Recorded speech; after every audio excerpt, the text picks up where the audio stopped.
Hello students, इयत्ता 10वी विषय गणित, प्रकरण नंबर 12, वर्तुळ संबंधित क्षेत्रफळ.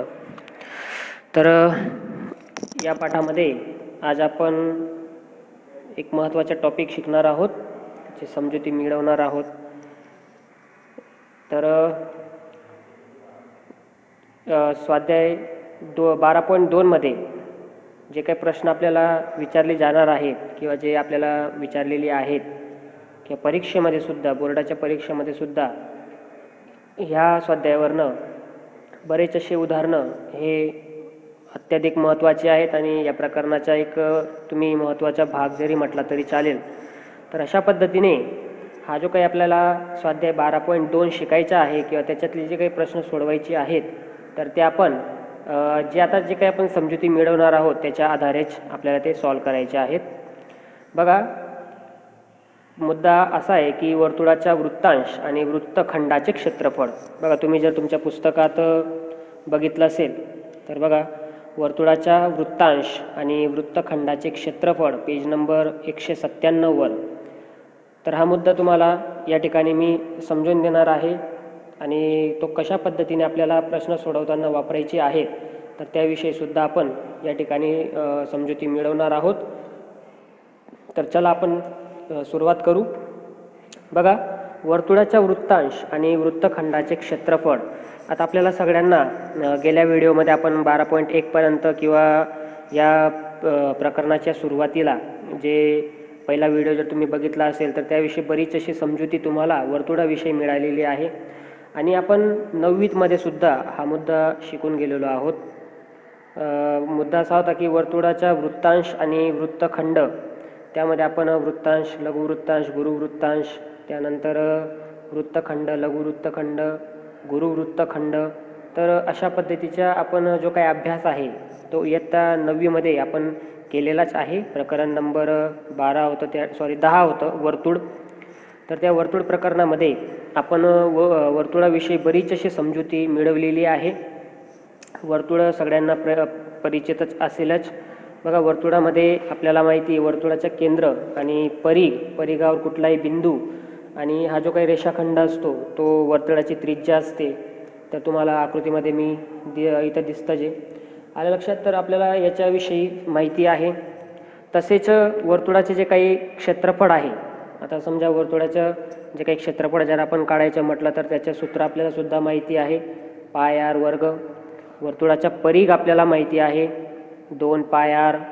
आलं लक्षात. हे तर आपण जे काही प्राथमिक समजुती म्हणू याला, तर हे आपण शिकून गेलेलो आहोत.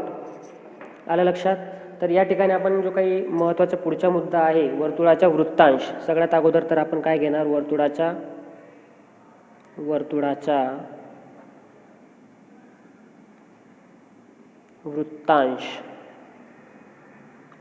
वृत्तांश, त्याचे क्षेत्रफळ कसं काढायचं असतं. बघा, वृत्तांश तुम्ही शिकून गेलेले आहात. वृत्तांश आपण कोणाला म्हणतो की समजा एक वर्तुळ आपण घेतला, आलं लक्षात. वर्तुळाचं केंद्र आणि त्या वर्तुळाच्या जो काही 2 त्रिज्या असतील आणि एक चाप असेल, हे ना, तुम्ही शिकून गेलेले आहात. वर्तुळाच्या 2 त्रिज्या, वर्तुळाचा असा भाग जो 2 त्रिज्या आणि एक चाप मिळून जो काही तयार होतो. एक मिनिट.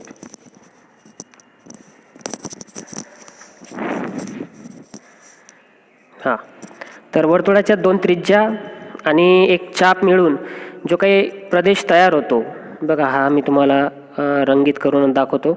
हा जो काही प्रदेश आहे याला वृत्तांश असे म्हणतात. आलं लक्षात. वृत्तांशची जर व्याख्या तुम्ही पुस्तकात बघितली तर तुम्हाला पुस्तकात मिळून जाईल. समजा O, A, P आणि B हा काय वृत्तांश आहे. म्हणजे याची जर आपण तुम्ही व्याख्या बघितली तर तुमच्या पुस्तकामध्ये व्याख्या दिलेली आहे. ती व्याख्या अशी की 2 त्रिज्या आणि वर्तुळाचा चाप यांच्यामध्ये जो काही व्यापलेला प्रदेश आहे किंवा भाग आहे की याला वर्तुळाचा वृत्तांश, याला इंग्रजीमध्ये सेक्टर म्हणतात. सेक्टर म्हणजे की एखाद्या आकृतीचा भाग. बघा, एखाद्या वर्तुळाचा एक भाग, एक पोर्शन है ना, एक पोर्शन, एक भाग तुम्हाला दिसतोय. तर या भागाला किंवा या प्रदेशाला वृत्तांश असे म्हणतात. आता हे तर आपण 9वीमध्ये शिकून गेलेलो आहोत. आता याच्यामध्ये पण आपल्याला माहिती आहे की तर वृत्तांश वर्तुळाचा एक भाग किंवा तुकडा हे आपण शिकलेलो आहोत. स्वाध्याय 12.2 मध्ये आपल्याला काय शिकायचं आहे की एका वर्तुळाचा वृत्तांश त्याचे क्षेत्रफळ कसं काढायचं. आलं लक्षात. 2 त्रिज्या आणि वर्तुळाचा चाप यांच्यामध्ये व्यापलेला जो काही प्रदेश आहे त्याला वर्तुळाचा वृत्तांश असे म्हणतात. ही व्याख्या पण तुम्हाला मी लिहूनच देतो. बघा, 2 त्रिज्या आणि वर्तुळाचा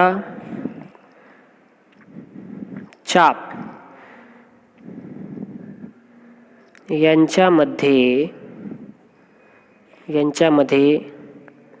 जो काही व्यापलेला प्रदेश आहे, व्यापलेल्या प्रदेशाला किंवा तो एक पोर्शन आहे, भाग आहे, वर्तुळाचा वृत्तांश म्हणतात. आलं लक्षात. तर वृत्तांश कोणाला म्हणतात तर हे आपण आताच नुकतंच बघितलं. आता आपल्याला स्वाध्याय 12.2 मध्ये बरेच असे प्रश्न आहेत ते वृत्तांशाच्या विषयी विचारलेले आहेत. तर आकृतीमध्ये दाखवल्याप्रमाणे बघा, वर्तुळाचं केंद्र O असलेला एक वर्तुळ असेल आणि जो काही रंगीत भाग तुम्हाला दिसतोय तो रंगीत भाग म्हणजे OAPB. तर हा वृत्तांश आहे आणि कोन AOB ला, आलं लक्षात, कोन AOB ला वृत्तांशाचा कोन म्हणतात. आलं लक्षात. याला काय म्हणतात? कोन म्हणतात. आणि याला आपण काय मानतो? थिटा. आलं लक्षात, थिटा. तर ज्याला आपण थिटाने दर्शवतो. आणि OAPB ला लघुवृत्तांश. आलं लक्षात. तसेच आपण हे पण शिकून गेलेलो बघा, OAPB हा काय लघुवृत्तांश आहे. आणि समजा इथं मी एखादं नाव देतो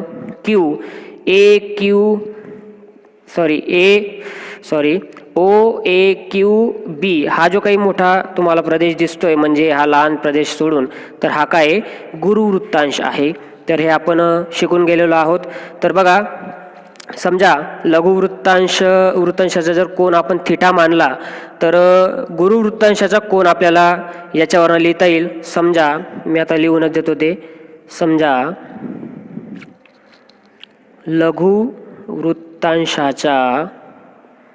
लघुवृत्तांशाचा कोन जर आपण थिटा मानू तर गुरुवृत्तांशाचा कोन काय होईल? गुरुवृत्तांशाचा कोन काय होईल? हा कोन म्हणजे जो आता बघा आपल्याला माहिती आहे की वर्तुळाच्या याच्यामध्ये जर हा कोन आपण बघितला तर हा पूर्ण किती होईल? 360 अंशाचा आहे ना, 360 अंशाचा होईल. जर आपण हा कोन थिटा मानतोय तर हा कोन काय होईल? याच्या वजा होईल. जर आपण याला जर आपल्याला माहिती आहे की हा पूर्ण किती आहे? 360 अंशाचा आहे. जर आपण याला थिटा मानतोय तर गुरुवृत्तांशाचा कोन काय होईल? तर काय होणार आहे? बरोबर 360 वजा कोन AOB जो आपण काय मानलेला आहे? थिटा मानलेला आहे. असं या पद्धतीने आपल्याला गुरुवृत्तांशाचा कोन मिळणार आहे. तर आता जे सूत्र आहे तर ते सूत्र अशा पद्धतीने आहे. थिटा कोन असलेल्या वृत्तांशाचे क्षेत्रफळ बराबर थिटा भागिला 360 गुणिले पाय r चा वर्ग. बघा आता हे सूत्र कशा पद्धतीने आलेलं आहे तर ते आपण बघणार आहोत. तर बघा हे सूत्र तुम्हाला पाठांतर करायचं आहे. तुम्ही काय करायचं? तुमच्या नोटबुकमध्ये या सूत्राला 5 वेळेस लिहून टाकायचं, जेणेकरून काय होईल? तुमचे सूत्र पाठांतर होऊन जाईल. आणि याच्यावरनच आपल्याला स्वाध्याय 12.1 हा जो काही स्वाध्याय आहे तो आपल्याला सॉल्व करायचा आहे. समजा वर्तुळात आपल्याला माहीत आहे की 360 भागीला 360 म्हणजे जर आपण वर्तुळाचं क्षेत्रफळ जे आपल्याला दिले बघा, मी तुम्हाला सुरुवातीला लिहिलेलं आहे बघा, वर्तुळाचं जर क्षेत्रफळ आहे पाय आरचा वर्ग, तर आपल्याला माहिती आहे जर थिटा आपण 360 घेतला तर 360 भागीला 360 किती होईल, 1 गुणिला पाय आर वर्ग, म्हणजे तुम्हाला वर्तुळाचे क्षेत्रफळ मिळून जाईल. आणि जे थिटा बाय 360 आहे ते आपल्याला काय समजतंय, वृत्तांशाचे क्षेत्रफळ, म्हणजे थिटा भागीला 360 गुणिला वर्तुळाचे क्षेत्रफळ, म्हणजे हे जे काही सूत्र आहे ते सूत्र आपल्याला वृत्तांशाचे क्षेत्रफळ शोधण्यासाठी वापरल्यास किंवा हे सोडवण्यासाठी आपल्याला या सूत्राचा वापर करायचा आहे. तर चला आता आपल्याला वृत्तांशाचे क्षेत्रफळ शोधण्याचे आहेत किंवा काढायचे असेल तर आपण काय करायचं, समजा आता याच्यावरनंच आपण बघू बघा, जर थिटा बराबर 180 घेतला, आलं लक्षात, वृत्तांशाचे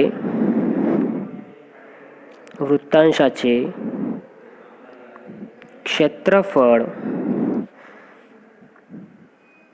जेव्हा थिटा बराबर 180 अंश असेल तर सूत्रानुसार थिटा भागीला 360 गुणिले पाय आरचा वर्ग, तर थिटाच्या ऐवजी मी काय करेल 180 लिहेल आणि भागीला 360 गुणिले पाय आरचा वर्ग, तर बघा 0 0 कॅन्सल, 18 1 18, 18 दुने 36, तर याचा अर्थ असा होईल की पाय आरचा वर्ग भागीला 2.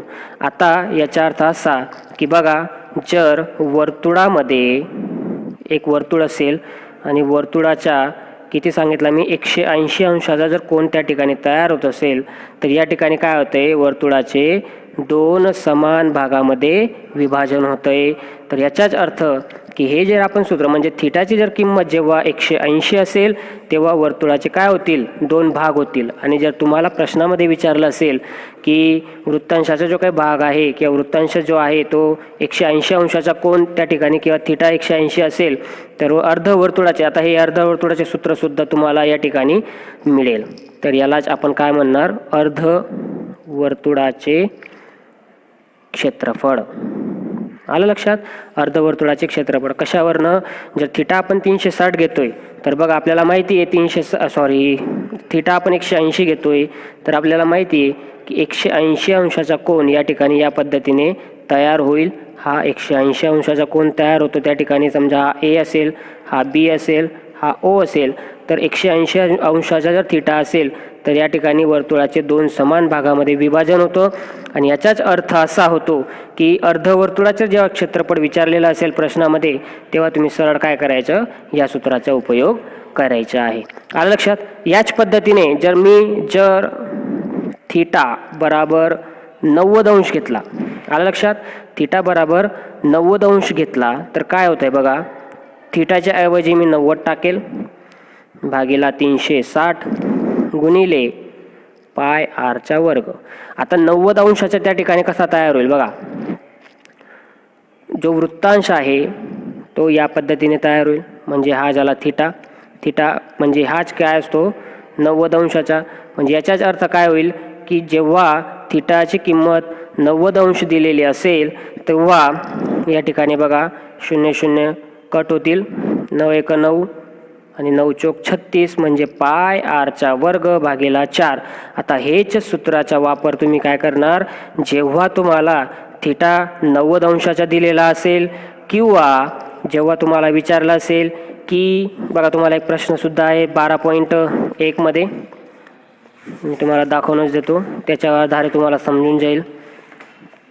बघा जेव्हा प्रश्न असा विचारला जाईल 22 सेंटीमीटर परिघ, म्हणजे 12.2चा दुसरा प्रश्न बघा, 22 सेंटीमीटर परिघ असलेल्या वर्तुळाच्या चतुर्थांशाचे क्षेत्रफळ.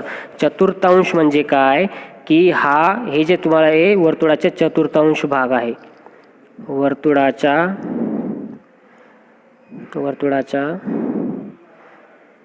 चतुर्थांशाचे क्षेत्रफळ बराबर पाय आर वर्ग भागिला 4. म्हणजे बघा, जर आपण 90 आता माहिती आहे आपल्याला की 90 अंशाचा कोन म्हणजे या ठिकाणी वर्तुळामध्ये या पद्धतीने तयार होतील. हा 90 असेल, हा 90 असेल, हा 90. किती भाग होतात? 1 2 3 4. म्हणजे जर चतुर्थांश भाग तुम्हाला जर विचारलेला असेल, आता या ठिकाणी आपल्याला 90 अंश असं काही दिलेलं नाही प्रश्नामध्ये. बघा, 22 सेंटीमीटरच्या परिघ असलेल्या वर्तुळाच्या चतुर्थांशाचे क्षेत्रफळ. आता या ठिकाणी असं दिलेलं आहे का आपल्याला की थिटा बरोबर किंवा जो काही वृत्तांश तयार होतोय, आता इथं दिलेलं आहे पहिल्या प्रश्नामध्ये वृत्तांश केंद्राशी 60 अंशाचा माप करतोय, परंतु दुसऱ्या प्रश्नामध्ये आपल्याला तसं दिलेलं नाही. पण शब्द त्या ठिकाणी काय वापरलेला आहे? चतुर्थांशाचे क्षेत्रफळ. तर चतुर्थांशाचे क्षेत्रफळ जेव्हा असे प्रश्न विचारले जातील तेव्हा तुम्ही काय करायचे? सरळ या सूत्राचा वापर करायचा आहे. आलं लक्षात? हे तर झालं आपण 180 आणि 90. 180 म्हणजे जर अर्धवर्तुळाचं माप विचारलेलं असेल तर सरळ तुम्ही या सूत्राचा वापर करा, आणि चतुर्थांश जर विचारलेला असेल तर सरळ तुम्ही या सूत्राचा वापर करायचा आहे, जेणेकरून तुम्हाला प्रश्न सोडवताना जे काही अडचणी ते निर्माण होणार नाहीत आणि पटकन तुमचे उत्तर त्या ठिकाणी मिळणार आहे. तर हा वृत्तांशाचा या ठिकाणी एक प्रकारे एक सूत्र आपण कशा पद्धतीने या ठिकाणी विचारलं जातं तर या सूत्राविषयी आपण चर्चा केली. आता जेव्हा बघा, आता दुसरं एक सूत्र आहे. दुसरं सूत्र त्या ठिकाणी अशा पद्धतीने निर्माण होतं. बघा, पेज नंबर 198 जर तुम्ही बघितलं तर पहिलं सूत्र आपण बघितलं की पहिलं सूत्र तुम्हाला दिसतं आहे. बघा, हे सूत्र आहे पहिलं की थिटा कोन असलेल्या वृत्तांशाचे क्षेत्रफळ बराबर थिटा भागिला 360 गुणिला पाय आर वर्ग. आणि दुसरं सूत्र त्या ठिकाणी हे आहे की थिटा कोन असलेल्या वृत्तांशाच्या चापाची लांबी. आता या दोन सूत्र तुम्हाला पाठांतरे करायचे आहेत. तर चापाची लांबी आणि वृत्तांशाचे क्षेत्रफळ यामध्ये काय फरक आहे? तर जेव्हा तुम्हाला प्रश्नामध्ये काही वेळेस थोडंसं तुम्ही जबलिंग होतात, थोडंसं गोंधळून जातात, तर काय होतं त्या ठिकाणी? बघा, जर वर्तुळाची जर त्रिज्या OA आणि OB आपल्याला दिलेल्या असतील तर आपल्याला त्याचं जो काही चापचे जे काही क्षेत्रफळ शोधायचे असेल तर ते कशा पद्धतीने शोधलं जातं तर त्या ठिकाणी आपण बघणार आहोत. बघा, आता जे दुसरं सूत्र आहे वृत्तांशाच्या चापाची लांबी आहे ना, आपण ते सूत्र लिहून घेऊ. आपण थिटा कोन असलेल्या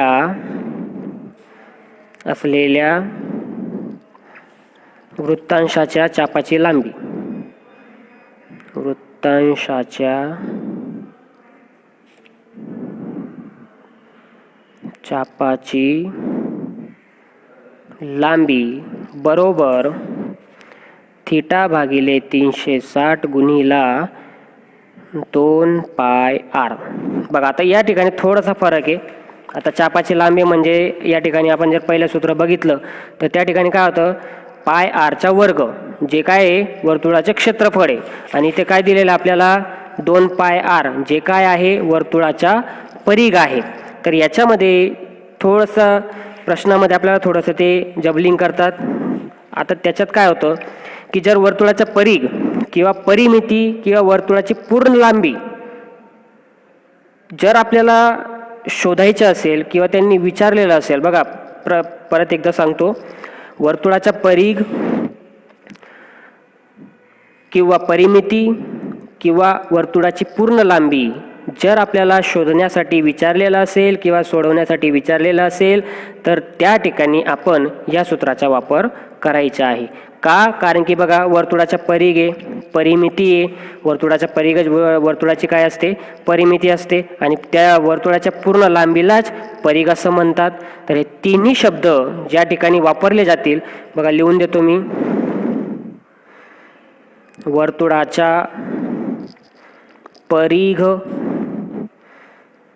परिमिती किंवा वर्तुळाची पूर्ण लांबी, जेव्हा या ठिकाणी असा शब्द त्या ठिकाणी वापरले जातील तेव्हा या सूत्राचा आपल्याला त्या ठिकाणी वापर करायचा आहे. तर आपल्याला परिघाचे सूत्र तुम्हाला माहीतच आहे. तर परिघ असेल, परिमिती असेल, लांबी असेल, तर अशा वेळेस 2 पाय r जिथं दिसलं आपल्याला त्या ठिकाणी तुम्ही ते सूत्र वापरू शकतात. याचाच अर्थ काय होतो की जेव्हा वर्तुळाच्या पूर्ण लांबीविषयी चर्चा होईल तेव्हा थिटा भागेला 360 गुणिले 2 पाय r नेच तुम्हाला गुणाकार करायचा आहे. म्हणजेच लांबी आली तर तुम्ही काय करणार, 2 पाय r आणि वृत्तांश विचारला तर वृत्तांश विचारला तर पाय r चा वर्ग याचा उपयोग त्या ठिकाणी तुम्हाला करायचा आहे. आलं लक्षात? एवढाच त्या ठिकाणी फरक आहे.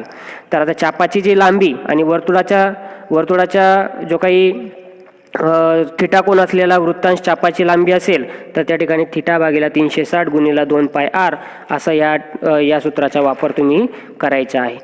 एक सूत्र वृत्तांशाचे क्षेत्रफळ आणि दुसरा चापाची लांबी शोधण्याचं. तर हा फरक तुम्हाला समजला तर तुमचे दोन्ही सूत्र काय होतील, पाठांतर होतील. आणि त्यामध्येच सुद्धा थिटा दिलेला असेल तरच आपल्याला चापाची लांबी शोधता येईल आणि आपल्याला थिटा दिलेलाच असतो. ठीक आहे, आता एवढं तुम्हाला समजलेलंच असेल. चला आता पुढचा आपण जो काही भाग आहे त्याकडे जाणार आहे. पुढचा आहे वृत्तखंड.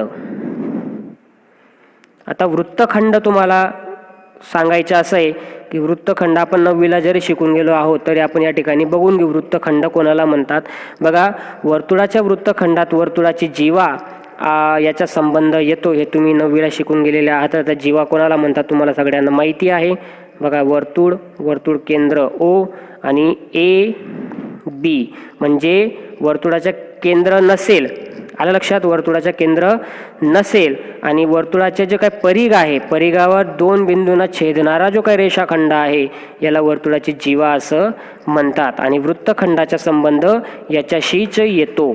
आता A आणि B चा जो काही व्यापलेला भाग आहे हा वृत्तखंडाचा भाग आहे. यामध्ये पण 2 प्रकार पडतात, लघुवृत्तखंड आणि गुरुवृत्तखंड. तर बघा, समजा OAPB हा जो काही भाग आहे, हा जो काही पोर्शन आहे तर तो लघुवृत्तखंडाचा असेल आणि AQB हा गुरुवृत्तखंडाचा भाग या ठिकाणी असणार आहे. तर आपण अगोदर वृत्तखंड कोणाला म्हणतात ते आपण बघू. त्याची व्याख्या काय आहे तर ते आपण बघून घेऊ. बघा, वृत्तखंडाची व्याख्या तर तुम्हाला तुमच्या पुस्तकात दिलेलीच आहे. तर जीवा तसेच अनुरूप चाप यांच्यामध्ये जो काही आपल्याला वर्तुळाचा प्रदेश किंवा वर्तुळाचा भाग आहे त्याला वर्तुळाचा वृत्तखंड असं म्हणतात. आपल्याला हे तर दिलेलंच आहे. तर जीवा आणि जो काही वर्तुळाचा चाप आहे याच्याशी जे काही निगडित संबंधित वृत्तखंड आहे हा वृत्तखंड आपण बघितला. तर चाप आणि जीवा यांचा जिथे संबंध येईल त्याला वृत्तखंड म्हणतात. तर तुम्ही या ठिकाणी आकृती पाहू शकतात. आपण याला शब्दामध्ये O केंद्र असलेल्या वर्तुळाची जीवा AB आपल्याला दिसते आणि यामुळेच रंगीत जो काही प्रदेश आहे APB, मी तुम्हाला रंगीत प्रदेश लाल अक्षरामध्ये करून दिलेला आहे. APB तो वर्तुळाचा वृत्तखंड आहे. तसेच रंगीत नसलेला जो काही प्रदेश आहे AQB तर हा दुसरा वृत्तखंड आहे. म्हणजेच APBला लघुवृत्तखंड म्हणतात आणि AQBला गुरुवृत्तखंड असं म्हटलं जातं. जर प्रश्नामध्ये दर्शविलं नसेल, बघा पुन्हा एकदा सांगतो, जर प्रश्नामध्ये दर्शविलं नसेल तर आपण वृत्तखंड आणि वृत्तांश लिहिले याचा अर्थ अनुक्रमे लघुवृत्तखंड आणि लघुवृत्तांशच घेऊ शकतो आणि घ्यायचा. आलं लक्षात? परत एकदा सांगतो, जर प्रश्नात दर्शविला नसेल, काय दर्शविला नसेल, जर गुरुवृत्तखंड, लघुवृत्तखंड, जर गुरुवृत्तखंड दिलेला असेल तर गुरुवृत्तखंडाचे आपल्याला त्या ठिकाणी संबंध आणायचा आहे आणि जर नसेल दिलेला तर आपल्याला लघुवृत्तखंडच किंवा लघुवृत्तांशच याच शब्दांचा त्या ठिकाणी आपण उपयोग करायचा आहे. जीवा तसेच तिच्या अनुरूप चाप यांच्यामध्ये जो काही आपल्याला वर्तुळाकार प्रदेश आहे त्या प्रदेशाला वर्तुळाचे वृत्तखंड म्हणतात आणि त्याचे क्षेत्रफळ कशा पद्धतीने काढलं जातं तर ते आपण आता या ठिकाणी बघणार आहोत. आता ते सूत्र कशा पद्धतीने आलं आहे ते आपण बघायचं नाही, कारण की आपण ते जर बघायचं असेल तर तुम्हाला खूप मोठी प्रोसेस करायची असेल. ते समजा आपल्याला त्या परीक्षेमध्ये विचारलं जात नाही. फक्त तुम्हाला या ठिकाणी काय करायचं आहे, सूत्र पाठांतर करायचं आहे. जेव्हा वृत्तखंडाचे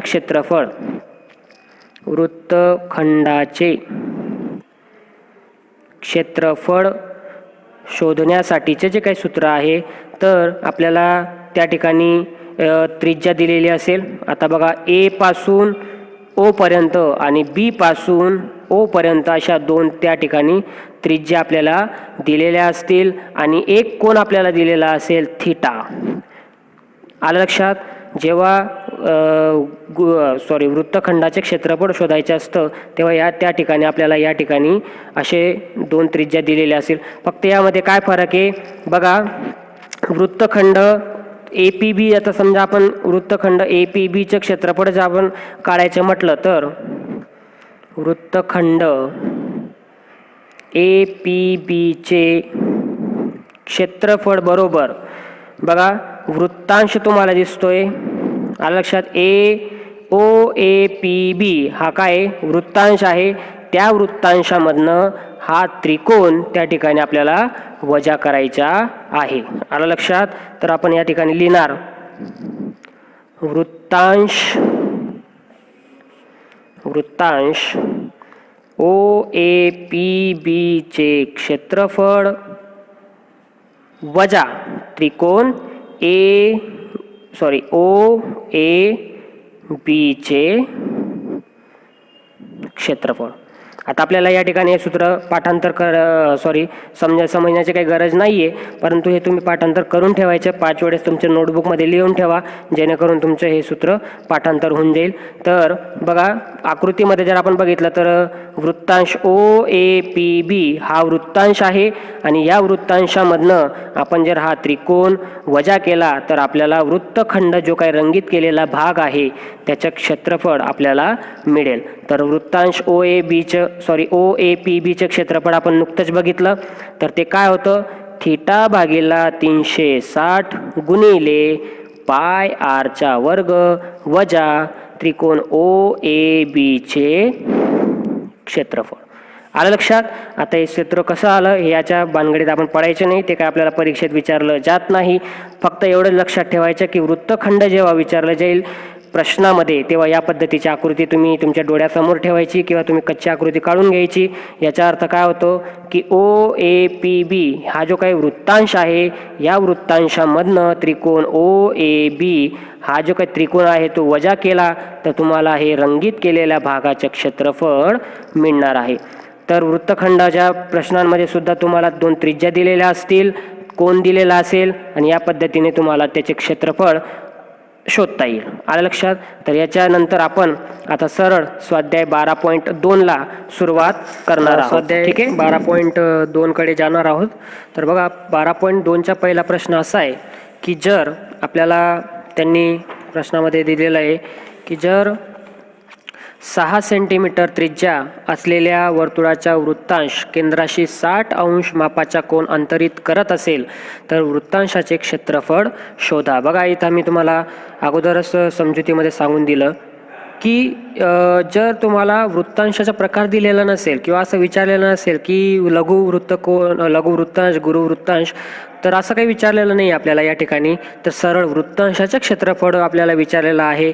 याचा अर्थ असा होतो की आपल्याला फक्त जो काही लघुवृत्तांश आहे त्या ठिकाणी तो तुम्हाला त्याचे क्षेत्रफळ शोधायचे आहे. बघा या ठिकाणी आपल्याला काय काय दिलेलं आहे बघा. समजा आपल्याला OAB हा एक वृत्तांश आहे आणि हा P आपण बिंदू घेऊ.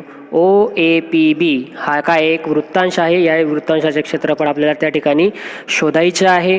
तर या ठिकाणी बघा सगळ्यात अगोदर आपल्याला त्रिज्या R दिलेली आहे. R म्हणजे 6 सेंटीमीटर, म्हणजे OA 6 आणि OB 6 सेंटीमीटर त्या ठिकाणी आपल्याला त्रिज्या दिलेली आहे.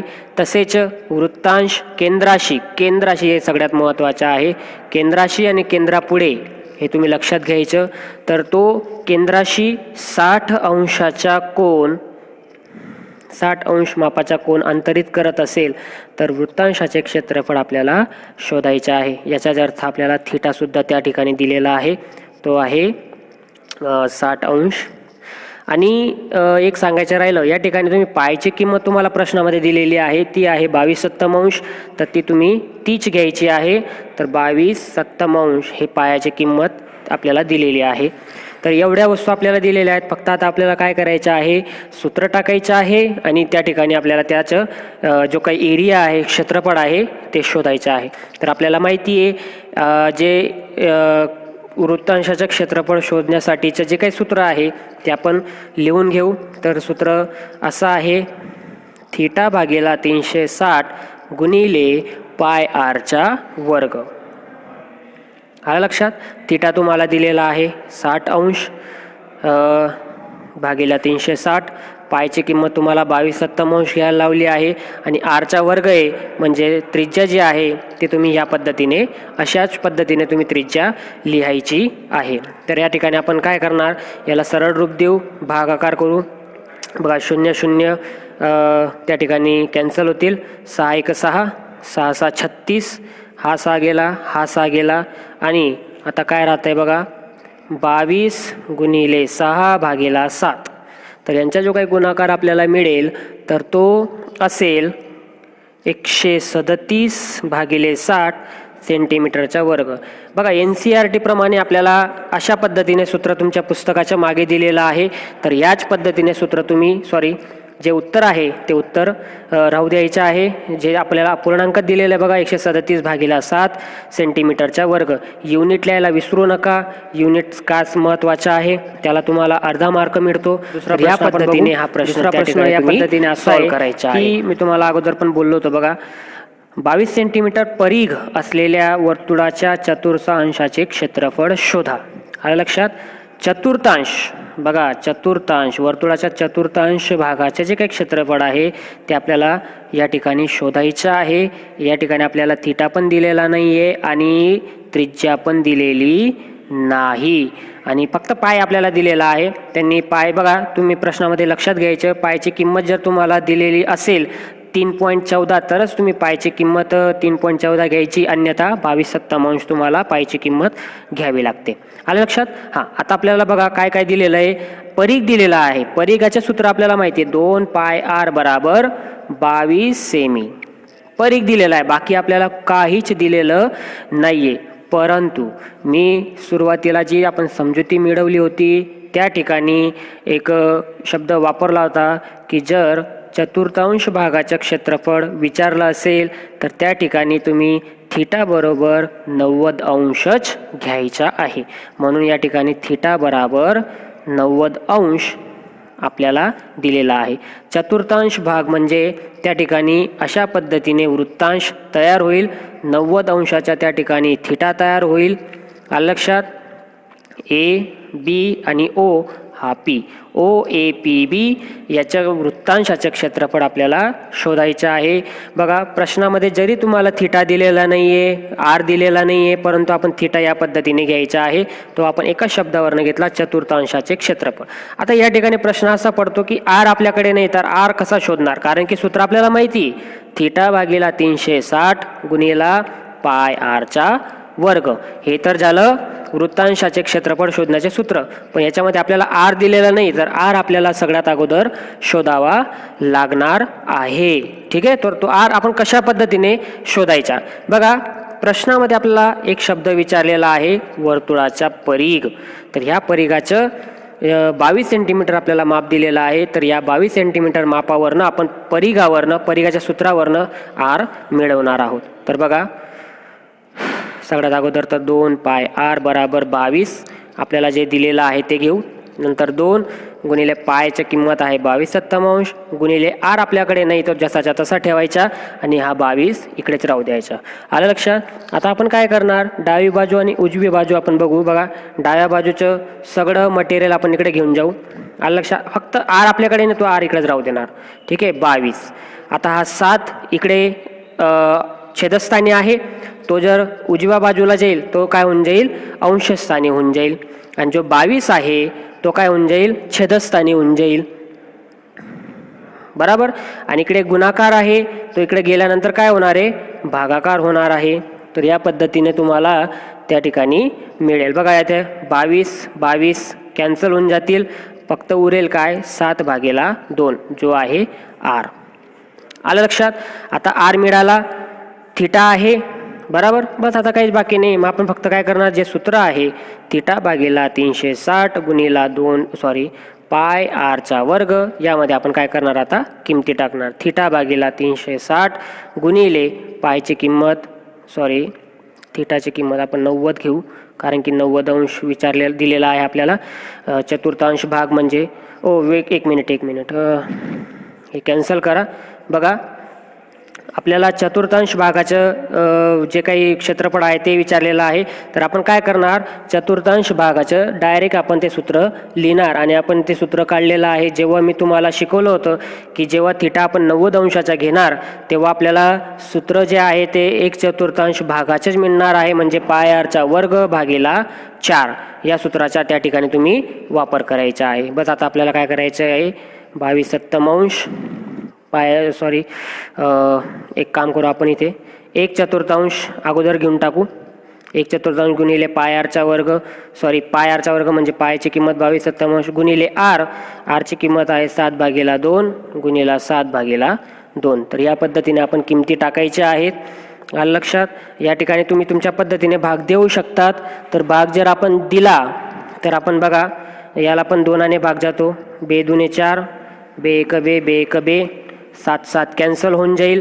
काय उरतंय बघा, फक्त 11 गुणिला 7 भागिला 2 4 आणि 4 8.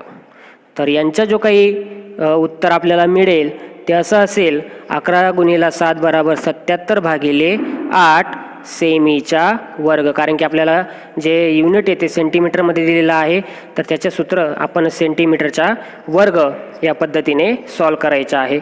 फक्त इथं आपल्याला थोडंसं कन्फ्युजन झालं होतं. तर तुम्हाला जर चतुर्थांश भागाचे क्षेत्रफळ विचारलं असेल तर सरळ तुम्ही त्या सूत्राचा वापर करायचा आहे. तर या पद्धतीने स्वाध्याय 12